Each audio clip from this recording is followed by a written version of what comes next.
Hello everyone student, welcome to YouTube channel concept with S K Verma में। आज हम लेकर आए हैं 12th मैथमेटिक्स में एक बहुत ही अच्छा सा टॉपिक मैट्रिक्स, जिसको हिंदी में आयुः कहते हैं। और इस वीडियो में हम पूरे थ्योरी और कॉन्सेप्ट बतलाएंगे और हम लास्ट में कुछ ऑब्जेक्टिव प्रश्न 10-15 लिए हैं, उसका जो है आप लोगों को बीच में टेस्ट लगवाएंगे, क्योंकि इसी प्रकार से बिहार बोर्ड ऑब्जेक्टिव प्रश्न जो है पूछता है। तो उस पैटर्न को हम लोग पकड़ेंगे, समझेंगे और पूरे ध्यान मग्न होकर जो है हम लोग थ्योरी और इसके कॉन्सेप्ट को देखेंगे। तो चलिए हम वीडियो को स्टार्ट करते हैं। तो चलिए हम वीडियो को जो है शुरू करते हैं कि आयु आयु को इंग्लिश में मैट्रिक्स लिखा जाता है और इस तरह से भी मैट्रिक्स लिखा जाता है।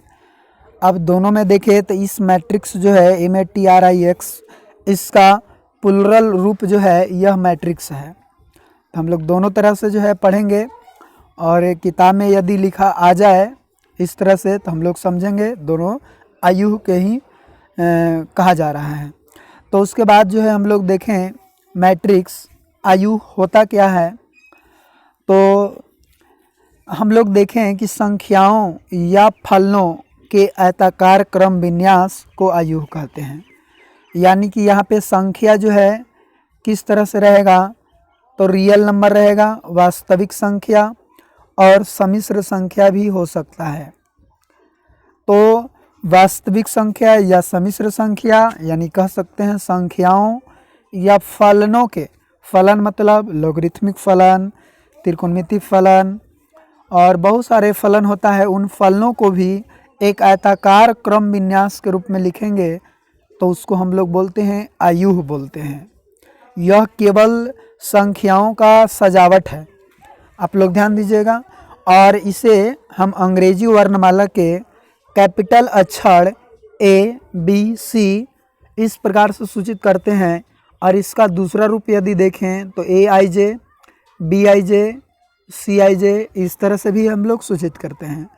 तो ये IJ ये सब क्या है, इसको हम आगे जो है समझेंगे। अभी फ़िलहाल जानिए कि इसे इतना द्वारा सूचित किया जाता है। और जैसे देखिए A बराबर इतना है, तो ये जो है हमारा इस तरह से जो लिखा हुआ है यह मैट्रिक्स है। यानी कि मैट्रिक्स को हम यहाँ पे बड़ी कोष्ठ के अंदर लिखे हैं और छोटी कोष्ठ के भी अंदर लिखे हैं। तो यहाँ से याद रखेंगे कि मैट्रिक्स जितने भी होते हैं उसको केवल अच्छा लगने के लिए हम बड़ी कोष्ठ या छोटी कोष्ठ का प्रयोग करते हैं और उसके अंदर में हम लोग लिखते हैं। और ऐसा नहीं है कि इसको हम मंझली कोष्ठ का भी प्रयोग करेंगे, क्योंकि मंझली कोष्ठ का प्रयोग जो है सेट में किया जाता है। अगर किसी सेट को लिखना है, दर्शाना है, तो उसमें हम मंझली कोष्ठ का प्रयोग करते हैं और उसके अंदर में कॉमा का भी प्रयोग होता है। लेकिन जब यहाँ मैट्रिक्स लिख रहे हैं तो इसमें कोई कॉमा का प्रयोग नहीं होता है।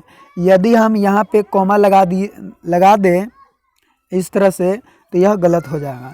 यानी कि याद रखेंगे कि मैट्रिक्स में कॉमा का प्रयोग नहीं करते हैं। और फिर इसका जो कुछ इम्पॉर्टेंट जो है नोट है, आप ध्यान दीजिए। यहाँ पे कहता है कि आयु को अच्छा लगने के लिए छोटी या बड़ी कोष्ठक के अंदर लिखा जाता है। और आयु संख्याओं का सिर्फ आयताकार क्रम विन्यास है। यानी कि आयु को देखें अगर तो यह सिर्फ और सिर्फ संख्याओं का एक आयताकार क्रम विन्यास है और इसका सारणिक की तरह कोई मान नहीं होता है। जैसे आगे जो है हम लोग पढ़ेंगे डिटर्मिनेंट्स यानी कि सारणिक, और उसका जो है हम लोग मान निकालते हैं। लेकिन आपको कभी ऐसा नहीं कहेगा कि इस मैट्रिक्स का मान ज्ञात करें, ऐसा जो है नहीं आता है, क्योंकि मैट्रिक्स एक प्रकार की क्या है, सजावट है संख्याओं का, इसलिए इसका मान नहीं होता है, कोई मान नहीं होता है। और अब देखें कि इस मैट्रिक्स में हम दो चीज़ देख रहे हैं, एक क्षैतिज कतार देख रहे हैं और एक उदग्र कतार देख रहे हैं। क्षैतिज कतार का मतलब इस तरह से पड़ा हुआ और उदग्र कतार के मतलब इस तरह से खड़ा हुआ। तो इसमें दो कतारें हैं, एक पड़ा कतार और एक खड़ा कतार है। ने 3 तरह के कतार है, 2 तरह के कतार है यहाँ पे, एक पड़ा और एक खड़ा। तो जो पड़ा लाइन होता है उसको हम लोग बोलते हैं पंक्ति बोलते हैं, यानी कि उसको इंग्लिश में रो के नाम से जानते हैं। और जो उदग्र कतार होता है, खड़ा कतार होता है, उसको हम लोग बोलते हैं स्तंभ यानी कॉलम कहा जाता है। जैसे अगर हम यहाँ पे समझें तो AIJ बराबर कोई मैट्रिक्स लिया हुआ है, तो इसमें देखिए पड़ा हुआ लाइन कितने हैं, 2 हैं। तो ये दोनों क्या है, रो है, रो अर्थात पंक्ति है। और इसमें कहा जाए कि कितने पंक्ति हैं, तो हम लोग कहेंगे कि इसमें 2 पंक्ति हैं। कौन कौन, तो एक ये वाला है और एक ये वाला है। तो इसको हम लोग बोलेंगे R1 और इसको बोलते हैं R2। और इसमें यदि कहा जाए कि खड़ा लाइन जो है कितने हैं अर्थात कॉलम कितने हैं, तो इसमें कॉलम देखिए 1 2 3 गो है, यानी कॉलम 3 गो और रो कितने हैं, 2 हैं। तो हम लोग समझ गए कि रो और कॉलम किसे कहते हैं से। अब आगे देखें आयु की कोटि। तो यह कहता है आयु की कोटि ऑर्डर ऑफ मैट्रिक्स, कि यदि किसी आयु में m रो और n कॉलम हो तो m गुना n को आयु की कोटि कहते हैं। यानी कहता है इसमें सीधा हम लोग समझें कि यदि किसी भी आयु में रो यदि m है और कॉलम n गो है, तो m गुना n के जो रूप होगा यही आयु की कोटि होगा। यानी कि इस रूप में केवल लिखते हैं तो उसको हम आयु की कोटि कहते हैं। अब यहाँ पे समझें यदि कि यह जो है यह कोई मैट्रिक्स है, तो इसमें 2 रो और 3 कॉलम है। तब 2 रो और 3 कॉलम है, तो इसका अगर कोटि लिखने की बात कहे तो 2 गुना 3 होगा। यानी इसका कोटि कितना हो जाएगा, 2 गुना 3, क्योंकि 2 रो और 3 कॉलम है, तो इसलिए गुणनफल के रूप में केवल लिखेंगे 2 गुना 3। इसमें भी यदि देखें तो इसमें 3 रो और 2 कॉलम है, तो इस आयु की कोटि कितना होगा, 3 गुना 2 हो जाएगा। ठीक है। अब नेक्स्ट हम लोग समझें, यदि कभी कदाल क्वेश्चन जो है डायरेक्ट रूप से आ जाता है कि बताइए आयु की कोटि क्या है, तो हम लोग याद यहाँ पे रखेंगे कि नंबर ऑफ रो और नंबर ऑफ कॉलम बराबर क्या होता है, आयु की कोटि होता है। कभी कभी ऑप्शन में जो है R गुना C भी दिया हुआ रहता है, R for row C for column. तो यहाँ पे हम लोग समझेंगे कि आयु की जो कोटि होता है, नंबर ऑफ रो यानी रो की संख्या कितने हैं और कॉलम की संख्या कितने हैं, उसको गुना के साइन लगा कर लिखते हैं, तो वही क्या कहलाता है, कोटि कहलाता है। उसके बाद यदि हम देखें कुछ ट्रिक कि जैसे इस तरह का प्रश्न जो है आता है कि एक आयु है और उस आयु में कितने अवयव हैं, कितने अवयव हैं, यदि उसका कोटि 2 गुना 3 के रूप में है, तो देखिए 2/3 के रूप में उसका कोटि है, तो इसका अवयव निकालने के लिए कहे तो यहाँ पे 3 दूनी 6 हो जाएगा और इस तरह से 6 गो उसका अवयव हो जाएगा। यानी कि इसको गुना कर देंगे तो अवयव की संख्या निकल जाता है, यानी कि उस मैट्रिक्स में कितने सदस्य हैं, कितने अवयव हैं। अब यहाँ से देखेंगे इसका उल्टा दे देगा, यदि कि किसी भी मैट्रिक्स में 12 अवयव है तो इसका कुल संभव कोटि कितना होगा। तो देखिए तो 1 गुना 12 भी कोटि हो सकता है, यहाँ 2 गुना 6 भी हो सकता है कोटि, फिर 3 गुना 4 भी हो सकता है, और फिर इसी प्रकार से हम देखें तो 6 गुना 2 भी हो सकता है, और 4 गुना 3 भी हो सकता है, और फिर 12 गुना 1 भी हो सकता है।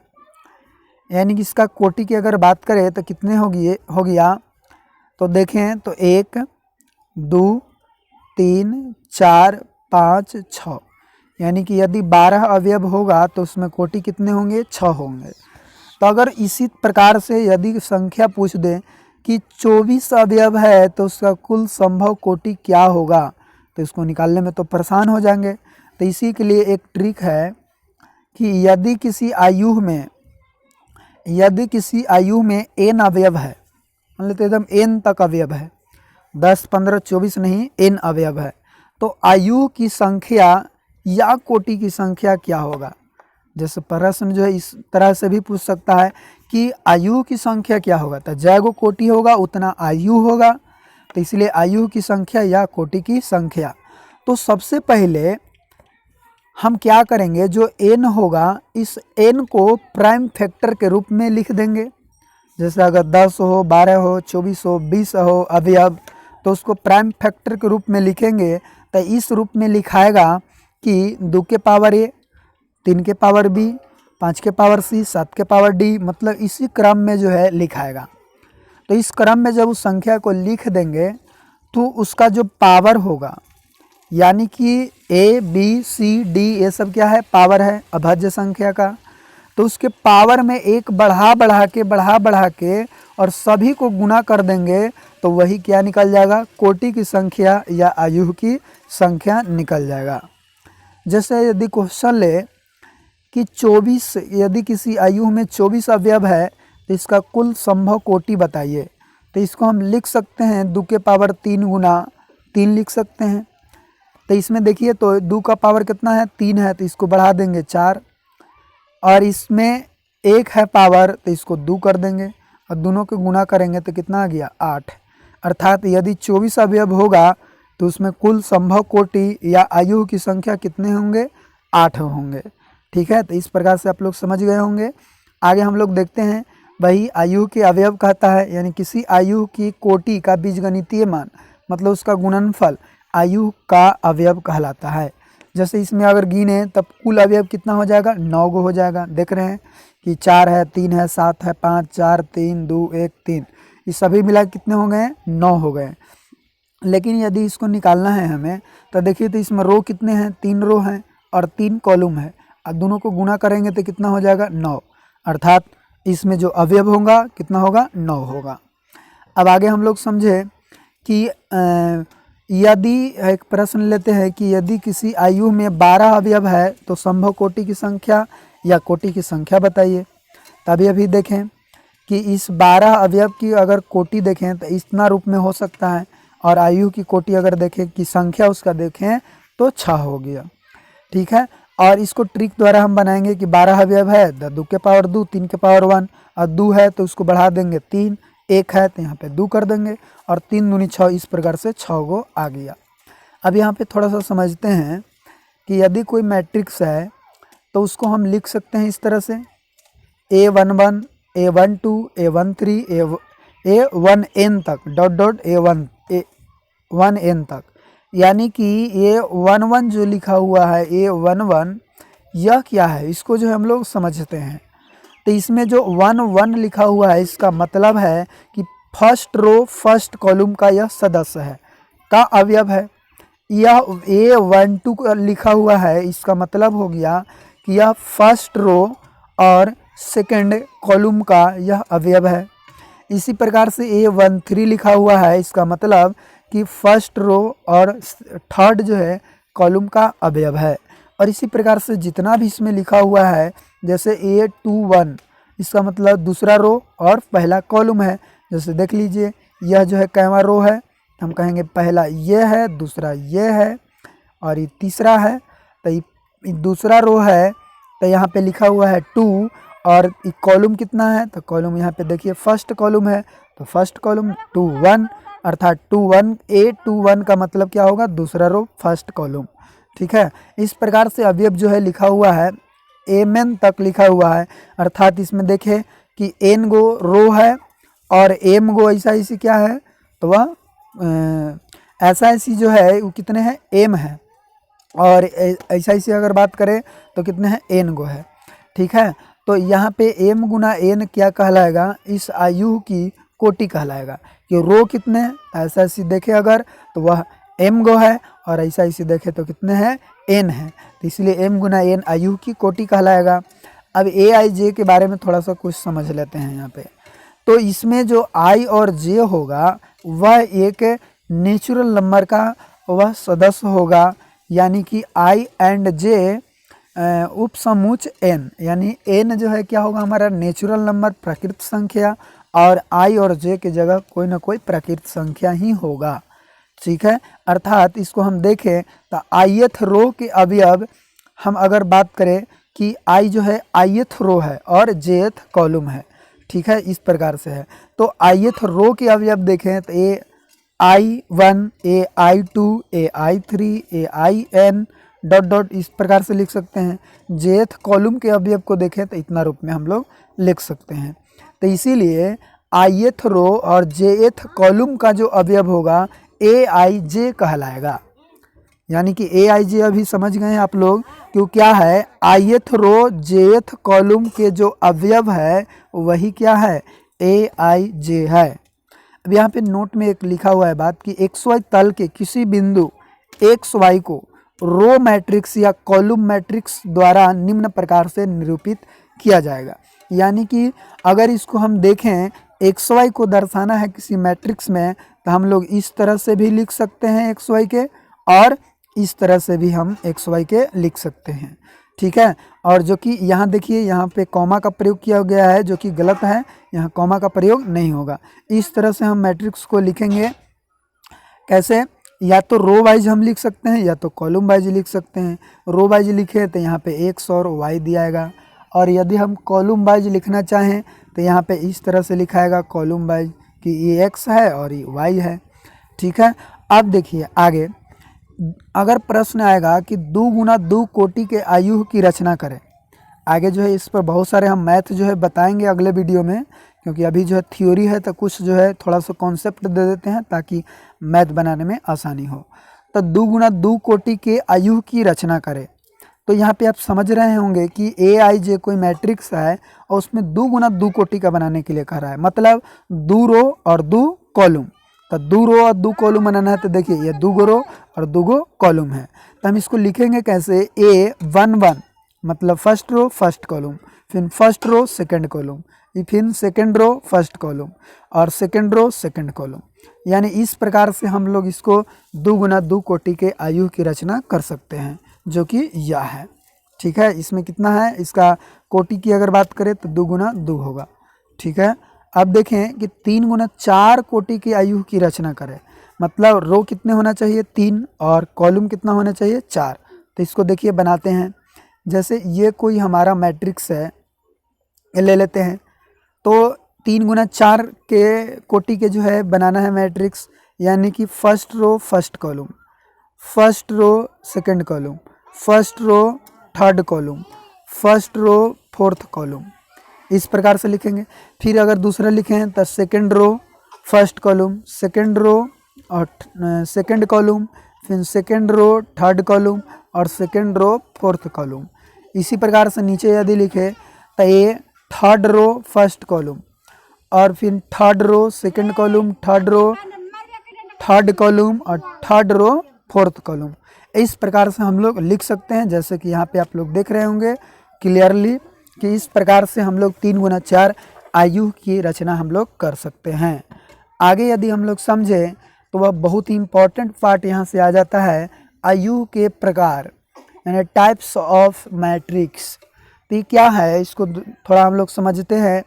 कहता है कि पंक्ति आयु या पंक्ति सदिश। सबसे पहले जो है हम लोग परिभाषा देखेंगे कि पंक्ति आयु या पंक्ति सदिश, जिसको रो मैट्रिक्स या रो वेक्टर के नाम से जानते हैं। तो कहता है कि वैसा आयु जिसमें केवल एक पंक्ति हो। देखिए आयु में जितने भी परिभाषित शब्द है सब जो है वह नाम से ही जुड़े हुए हैं। पंक्ति नाम है मतलब जिसमें एक पंक्ति होगा, मतलब एक रो होगा, उसको हम लोग क्या बोलते हैं, तो हम लोग याद रखेंगे कि एक रो जिसमें हो उसको हम पंक्ति आयु कहते हैं। ठीक है, जैसे इसका व्यापक रूप अगर देखें तो aij कोई मैट्रिक्स है, यहाँ aij, तो इसमें 1 जो होगा क्या होगा, रो होगा, और कॉलम कितना हो जाएगा, n गो हो जाएगा। अर्थात पंक्ति आयु या पंक्ति सदिश के जो कोटि होगा 1 गुना n होगा। तो ऑब्जेक्टिव प्रश्न के लिए बहुत ही इंपॉर्टेंट है कि पंक्ति आयु यानी पंक्ति सदिश की कोटि क्या होगा, तो 1 गुना n होगा। ठीक है, तो यहाँ पे हम लोग देखें उदाहरण में जैसे 2 5 6, तो इसमें रो कितना है, बड़ा लाइन जो है एगो है, लेकिन खड़ा लाइन की बात अगर करें तो 1 2 3 गो है। इसीलिए इस आयु की जो कोटि होगा 1 गुना 3 होगा। ठीक है, 1 गुना 3। तो इस प्रकार से हम लोग पंक्ति आयु देखें। अब देखते हैं स्तंभ आयु, जिसको हम स्तंभ सदिश भी कहते हैं, इंग्लिश में कॉलम मैट्रिक्स या कॉलम वेक्टर कहते हैं। तो कहता है कि वैसा आयु जिसमें केवल एक स्तंभ हो, एक कॉलम हो, उसको हम क्या बोलेंगे? स्तंभ आयु बोलते हैं, और चाहे तो स्तंभ सदिश भी कहते हैं। जैसे इसका व्यापक रूप अगर देखें तो ये बहुत इंपॉर्टेंट है कि A बराबर AIJ कोई मैट्रिक्स है और यह स्तंभ आयु है, तो इसका कोटि क्या होगा? तो m गुना 1 होगा, मतलब इसका कॉलम कितना होगा? 1 होगा। ठीक है, जैसे यदि देखें तो इसका कॉलम देखें, खड़ा लाइन तो 1 है, लेकिन पड़ा लाइन इसमें देखें तो 1 2 3 वो है। तो इस आयु की कोटि की अगर बात करें तो 3 गुना 1 होगा, यानी कि 3 गुना 1, यह क्या होगा? इस आयु की कोटि। तो स्तंभ आयु से यहाँ से ऑब्जेक्टिव प्रश्न जो है बन सकता है कि यदि AIJ कोई स्तंभ आयु है तो इस आयु की कोटि क्या होगा? तक बोलेंगे m गुना n होगा। ठीक है, अब देखते हैं हम लोग आयताकार आयु। देखिए यहाँ पे आयु में जो है मुख्य रूप से 3 ही प्रकार पढ़ना है, जैसे एक आयताकार और एक वर्ग और एक त्रिभुजाकार, और इसी तीनों के बहुत सारे हम लोग रूप देख रहे हैं अभी, और अभी बहुत सारे प्रकार है, तो बारी बारी से हम सबको चर्चा करेंगे। तो आप जो है वीडियो पे बने रहिए, वीडियो अच्छा लगे तो इसे लाइक भी करते रहें। अब देखिए आयताकार आयु यानी रेक्टेंगुलर मैट्रिक्स, कहता है वैसा आयु जिसमें रो और कॉलम की संख्या बराबर न हो, उसे हम बोलते हैं आयताकार आयु। जैसे AIJ कोई मैट्रिक्स है जिसका जो कोटि है m गुना n है, तो m और n का जो मान होगा यह दोनों इक्वल नहीं होगा, यानी m डज नॉट n होगा। ठीक है, तो इस प्रकार से ये याद रखिए, यहाँ से ऑब्जेक्टिव प्रश्न बन सकता है कि यदि AIJ एक आयताकार आयु है तो निम्नलिखित में से कौन सा संबंध सही है? तो उसका सही आंसर क्या होगा? m डज नॉट n होगा। और उदाहरण भी देखिए, जैसे यह कोई मैट्रिक्स है तो इसमें देखिए 2 रो और इसमें कॉलम दे है, कितना है? 3 कॉलम है, यानी 2 गुना 3 कॉलम है, तो यह क्या है? एक मतलब जिसका रो और कॉलम बराबर नहीं है ना, तो इसलिए इसको आयताकार आयु कहते हैं। और मैट्रिक्स इस प्रकार से भी रह सकता है 2 3 4 5 6 7, तो ये भी क्या है? एक आयताकार आयु ही है, क्योंकि खड़ा वाला जो है ये आयताकार आयु है और पड़ा वाला जो है आयताकार आयु, इस तरह से होगा। ठीक है, जैसे अब उन्हीं का जो है अभी चर्चा करेंगे, जैसे क्षैतिज आयु, जिसको इंग्लिश में हम लोग हॉरिजॉन्टल मैट्रिक्स के नाम से जानते हैं। कहता है वैसा आयु जिसमें रो की संख्या कॉलम की संख्या से कम हो, उसे क्षैतिज आयु कहते हैं। यानी कि यहाँ ध्यान दीजिए कि A बराबर AIJ जो कि m गुना n क्या है? इसका कोटि है। तो इसका यदि हम बात करें कि जो m होगा, m की जो संख्या होगा, रो की जो संख्या होगा, n कॉलम की संख्या से कम होगा, छोटा होगा, यानी m क्या होगा? छोटा होगा, उसे हम क्षैतिज आयु कहते हैं। ठीक है, जैसे इसमें देखिए उदाहरण में, इसमें रो कितने हैं? तो बोलेंगे 2 है, कॉलम कितने हैं? तो इसमें कहेंगे 3 है, तो इसमें 2 क्या है? छोटा है, तो इसीलिए भाला इधर में भोग देंगे, अर्थात तो रो इसमें क्या होगा? छोटा होगा, इसीलिए इसको बोलेंगे क्षैतिज आयु। और यहाँ से ऑब्जेक्टिव प्रश्न भी आएगा कि यदि AIJ एक क्षैतिज आयु है तो इसका निम्नलिखित में से संबंध कौन सा सत्य है? तो वहाँ पे m लेस देन n होगा। अब यदि बात करें आगे उदग्र आयु, कहता है कि वैसा आयु जिसमें रो की संख्या कॉलम की संख्या से ज़्यादा हो, यानी कि m अभी क्या हो? ज़्यादा होगा n से, तो उसको हम उदग्र आयु कहते हैं। अब देखिए इसका जो उदग्र आयु नाम क्यों पड़ा? क्योंकि यहाँ पे देख रहे हैं आप कि ये नीचे की ओर जो है खड़ा वाला लाइन ज़्यादा लंबा कुछ है ना, और यहाँ पे पड़ा वाला लाइन जो है कुछ कम है। तो यहाँ देखिए जिधर में है ज़्यादा लंबा उधर वाला आयु कहलाएगा, मतलब उदग्र वाइज जो है काफ़ी लंबा है, तो इसीलिए उदग्र आयु कहते हैं। लेकिन इसमें देखिए यहाँ पे पड़ा वाला लाइन जो है ज़्यादा लंबा है, तो इसीलिए इसको हम क्या बोलेंगे? क्षैतिज आयु। ठीक है, और इसका यदि संबंध की बात करें तो यहाँ पे याद रखिएगा m ग्रेटर देन n होगा। और एग्जाम्पल में देखिए जैसे 4 गुना 3 का यह जो मैट्रिक्स बनाया हुआ है, इसमें 4 क्या है? 4 जो है 3 से बड़ा है, यानी रो बड़ा है कॉलम से। अब देखते हैं वर्ग आयु, ये बहुत इंपॉर्टेंट है ये वाला वर्ग आयु, इसको स्क्वायर मैट्रिक्स के नाम से जानते हैं इंग्लिश में। तो कहता है वैसा आयु जिसमें रो की संख्या कॉलम की संख्या दोनों क्या हो? बराबर हो, उसे वर्ग आयु कहते हैं। आप लोग ऐसे भी जानते होंगे कि वर्ग के सभी भुजा बराबर होते हैं। तो वर्ग के सभी भुजा बराबर होते हैं, ठीक उसी प्रकार से यहाँ पर भी क्या होगा, रो और कॉलम इक्वल होगा।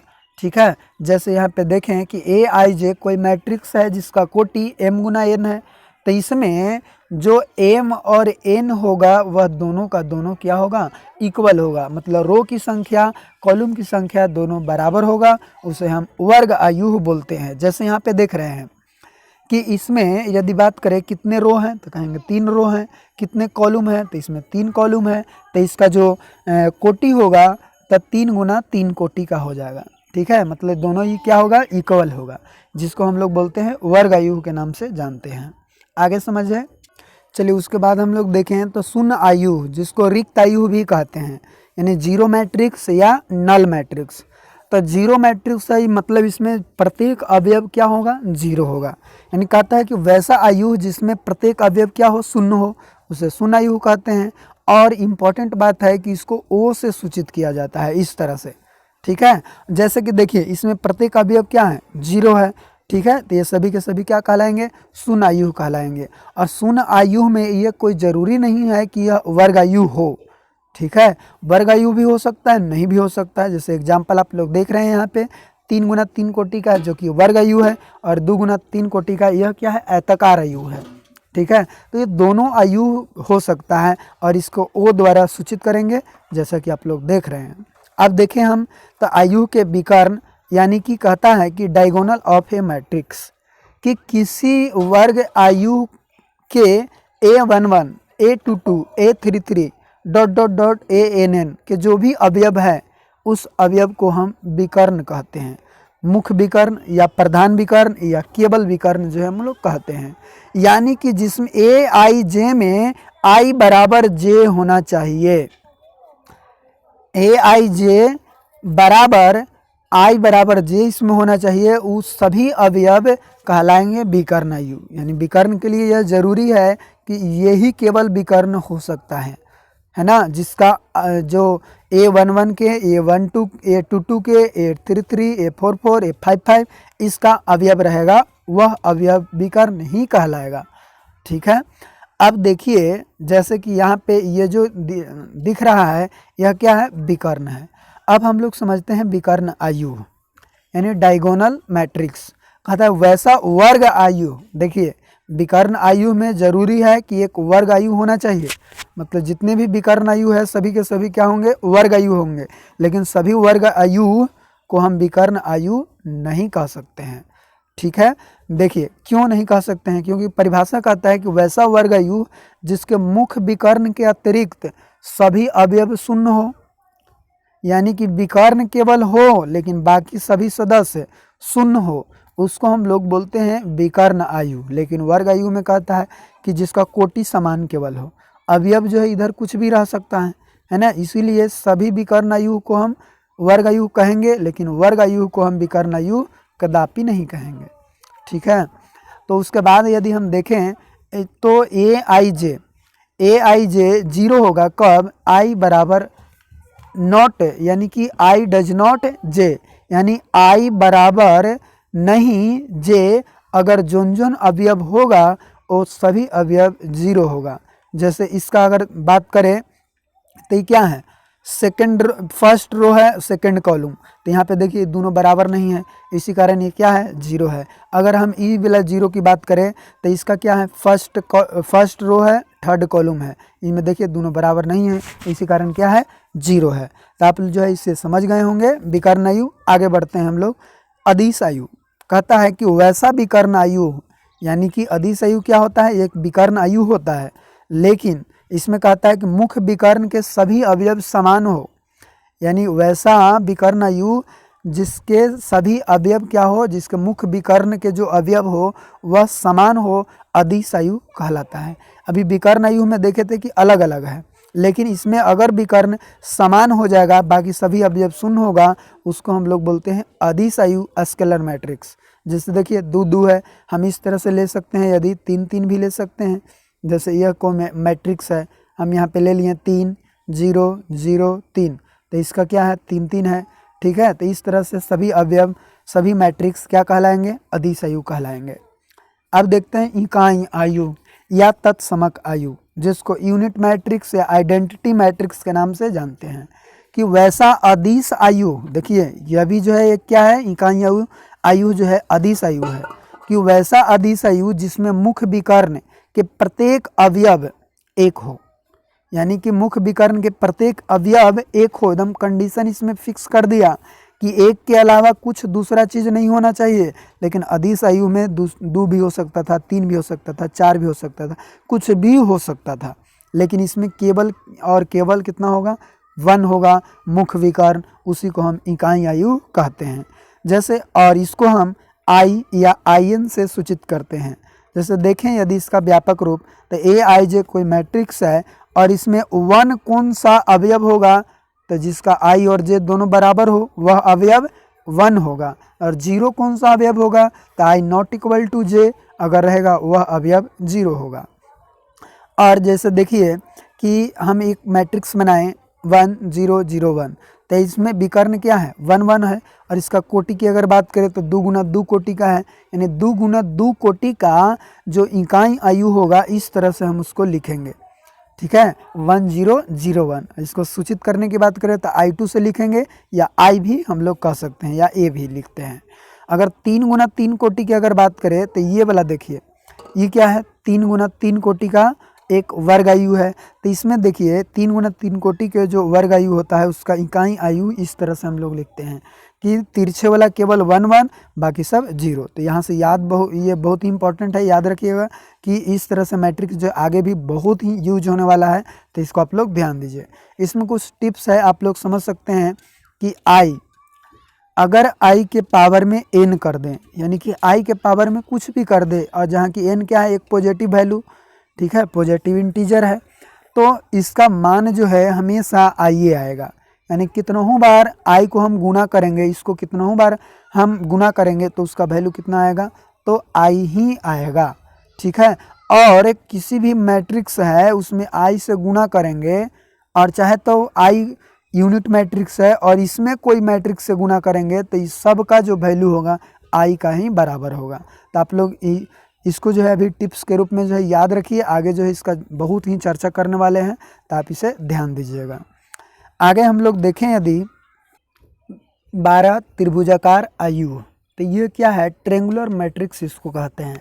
यानी कहता है कि वैसा वर्ग आयु जिसमें मुख्य विकर्ण के ऊपर या नीचे के अवयव क्या हो, शून्य हो, उसे त्रिभुजाकार आयु कहते हैं। यानी कि जिसका मुख्य विकर्ण के ऊपर में चाहे तो नीचे में सभी अवयव शून्य होगा। ठीक है, यानी दोनों में से कोई एक, या लिखा हुआ है मतलब दोनों में से कोई एक होना चाहिए, तो उसको हम त्रिभुजाकार आयु कहते हैं।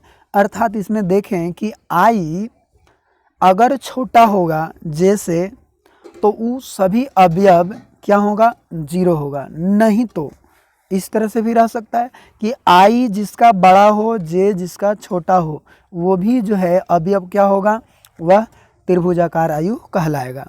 ठीक है, अब इसका 2 टाइप्स हैं, उन दोनों टाइप्स को जो है हम लोग समझे तो देखिए, पहला जो है निम्न त्रिभुजाकार आयु, यानी lower triangular matrix. Lower triangular matrix को हम लोग समझें यदि, तो कहता है कि वैसा वर्ग आयु, देखिए इसमें जो है त्रिभुजाकार आयु में वर्ग आयु रहना आवश्यक है। वैसा वर्ग आयु जिसमें मुख्य विकर्ण के ऊपर के सभी अवयव शून्य होता है, उसे निम्न त्रिभुजाकार आयु कहते हैं। तो देखिए यहाँ ये जो मुख्य विकर्ण है इसके ऊपर के सभी अवयव क्या है, 0 0 है, उसे निम्न त्रिभुजाकार आयु कहते हैं। तो चलिए यहाँ पे हम लोग देख रहे थे कि I और J, AIJ यह कोई मैट्रिक्स है, तो यह 0 होगा। कौन कौन अवयव 0 होगा, तो कहेंगे I छोटा होगा, J बड़ा होगा, मतलब I लेस देन J अगर होगा उन सभी अवयव क्या होगा, 0 होगा। जैसे कि ऊपर वाला सभी अवयव 0 होगा, जिसको हम लोग निम्न त्रिभुजाकार आयु कहेंगे। मतलब ये क्या हो गया, उसका व्यापक रूप हो गया। ठीक है, अब देखते हैं उच्च त्रिभुजाकार आयु। तो कहता है अपर ट्रेंगुलर मैट्रिक्स कि वैसा वर्ग आयु जिसमें मुख्य विकर्ण के नीचे के सभी अवयव शून्य होता है, उसे उच्च त्रिभुजाकार आयु कहते हैं। जैसे देखिए यहाँ इसका व्यापक रूप कि AIJ कोई मैट्रिक्स है, और उसमें 0 होगा अवयव कौन, तो आई बड़ा होगा जे छोटा होगा। मतलब 821 के बात करें तो यह क्या होगा, इसमें ई वाला क्या है, शुरू वाला बड़ा है और ई वाला छोटा है। तो इस प्रकार के अवयव इसके स्थान पर जो भी होगा वह 0 होगा, ठीक है। और बाकी मुख्य विकर्ण तो होगा ही होगा, और इसमें नीचे के सभी अवयव 0 होगा, उसको हम उच्च त्रिभुजाकार आयु कहते हैं। आप लोग समझ रहे होंगे कि निम्न त्रिभुजाकार आयु में नीचे रहना चाहिए था, उच्च त्रिभुजाकार आयु में ऊपर रहना चाहिए था, लेकिन ऐसा नहीं है, उल्टी है कि निम्न त्रिभुजाकार आयु कहेगा तो ऊपर और उच्च त्रिभुजाकार आयु कहेगा तो नीचे के अवयव जो है शून्य रहेगा, ठीक है। अब देखिए 13 नंबर जो है तुलनीय आयु, जो कहते हैं कंपैरेबल मैट्रिक्स। तो कंपैरेबल मैट्रिक्स कहता है कि वैसा दो आयु जिनमें रो की संख्या पंक्ति की संख्या दोनों क्या हो, समान हो, अर्थात कोटि समान हो, उसे तुलनीय आयु कहते हैं। जैसे वर्ग आयु में देखे थे कि जिसका रो और कॉलम दोनों बराबर हो, लेकिन इसमें क्या होगा कि कोटि की संख्या बराबर हो, ठीक है। दो आयु होगा, दो आयु जिनमें दोनों आयु के जो कोटि होगा वह सेम होगा, उसको तुलनीय आयु कहते हैं।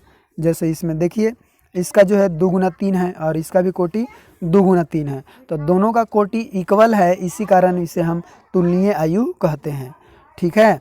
अब देखिए आयु हो, दो आयुओं की समानता, जिसको हम समान आयु के भी नाम से जानते हैं, कहता है वैसा तुलनीय आयु, मतलब तुलनीय आयु रहना जरूरी है समान आयु में, जिसके संगत के अवयव समान हो उसे हम समान आयु कहते हैं। जैसे इसमें देखिए इसका कोटि की अगर बात करें तो 2 गुना 3 है, इसका भी कोटि 2 गुना 3, तो यह तुलनीय आयु है। लेकिन इसका प्रत्येक जो संगत अवयव है, जैसे 1 है तो इसका संगत कौन है, ये वाला 1 है, तो ये दोनों क्या होगा, इक्वल होगा। यानी A11 है तो इधर भी B11, यह दोनों क्या होगा, इक्वल होगा। इसी प्रकार से हम देखें कि यदि A12 तो इधर B12, ये दोनों के अवयव क्या होगा, सेम होगा। तो इस प्रकार के आयु को हम बोलते हैं समान आयु के नाम से जानते हैं, ठीक है। और उसको A बराबर B से हम लोग सूचित करते हैं। अब हम लोग चलते हैं कुछ ऑब्जेक्टिव प्रश्न जो आपके लिए है, आप इसे बहुत अच्छा से आप लोग पढ़े हैं, समझे हैं, तो आप इसे बनाइए। जैसे क्वेश्चन जो है हम आप लोग को बोल दे रहे हैं और कमेंट बॉक्स में इसका आंसर आप लोग ज़रूर लिखिए। तो देखिए कहता है निम्नलिखित में से सही उत्तर को चुनना है। संख्याओं का आयताकार क्रम विन्यास को खाली स्थान कहते हैं। ऑप्शन में दिया हुआ है ए में सारणिक, बी में समुच्चय, सी में आयु, डी में फलन। दूसरा क्वेश्चन है कि निम्न में से किसे बड़ी कोष्टक या छोटी कोष्टक के अंदर लिखा जाता है, ए में समुच्चय को, बी में आयु, सी में सारणिक और डी में संबंध और फलन। अगले वीडियो में जो इसका आंसर हम बताएंगे, आप जो है पहले कमेंट बॉक्स में जो इस सभी का आंसर दीजिए कि आप जो है कितना इसे समझे हैं। अगला देखें तीसरा कि यदि किसी आयु में m पंक्ति n स्तंभ है तो कोटि निम्न में से कौन होगा, ए में इतना है, बी में इतना है, सी में इतना है, डी में इतना है, तो इस सभी में से कौन होगा सही आंसर, आप लोग बताइए। अगला है 4 गुने 3 कोटि के आयु में अवयव की संख्या निम्न में से कौन है, ए में है 7, 21, 12 और 10, तो चारों ऑप्शन में से कौन है आप लोग बताइए कमेंट बॉक्स में। 24 अवयव वाले आयु में कुल संभव कोटि की संख्या क्या है, तो 6 गो होगा कि 4 गो कि 8 गो कि 9 गो, आप इसे जो है बताइएगा। फिर नेक्स्ट देखें XY तल के किसी बिंदु XY का सही निरूपण क्या है, तो हम इस तरह से सूचित करेंगे कि ऐसे कि ऐसे कि ऐसे, तो यहाँ पे बताइएगा आप लोग आंसर कि कौन इसमें सही होगा। आगे देखें कि किसी आयु में 15 अवयव है तो निम्न में कोटि कौन संभव नहीं है, तो ए में है इतना, बी में इतना, सी में ये और डी में ये है। फिर है कि ए बराबर AIJ एक क्षैतिज आयु है तो सही संबंध निम्न में से कौन है, ये 4 गो ऑप्शन दिया हुआ है, इसमें से खोज के सही आंसर बताइए। अगला निम्नलिखित में से कौन पंक्ति आयु को बताता है, तो इतना इतना और इतना, तो आप लोग यहाँ पे देखिए, यहाँ m गुना n समझिएगा, m गुना 1 और फिर 1 गुना n और n गुना 1 और m, ये चारों में से कौन सा आंसर होगा आप लोग बताएं। 10 नंबर देखिए क्वेश्चन कि निम्न में से कौन वर्ग आयु नहीं हो सकता है, शून्य आयु कि विकर्ण आयु कि अदिश आयु कि इकाई आयु, तो देखिए इसका सही आंसर क्या होगा। अगला देखें 11 नंबर कि AIJ एक अदिश आयु है तो परिभाषित होगा, अब देखिए कौन सा जो है परिभाषित होगा, इसका सही आंसर आप लोग को बताना है। 12 नंबर क्वेश्चन देखिए, निम्न अवयव में से कौन मुख्य विकर्ण के अवयव है? तो ये 1-2, A2-2, A2-1, A3-2। तो आप जो है सही इसका आंसर बताइए। अब देखिए ये वाला जो है कौन सा आयु के प्रकार है? तो इसमें से कोई बताना है आप लोगों को। अब आगे देखें कि तुल्य आयु की कोटि होती है, समान की असमान की कुछ कहा नहीं जा सकता कि कोई नहीं। और लास्ट नंबर प्रश्न है कि ये 1-1, B1-1 किस आयु के अवयव है? समान आयु की, तुल्य आयु की, शून्य आयु की, सभी। तो आप लोग को सही आंसर कौन सा होगा आप लोग इसे बताइए।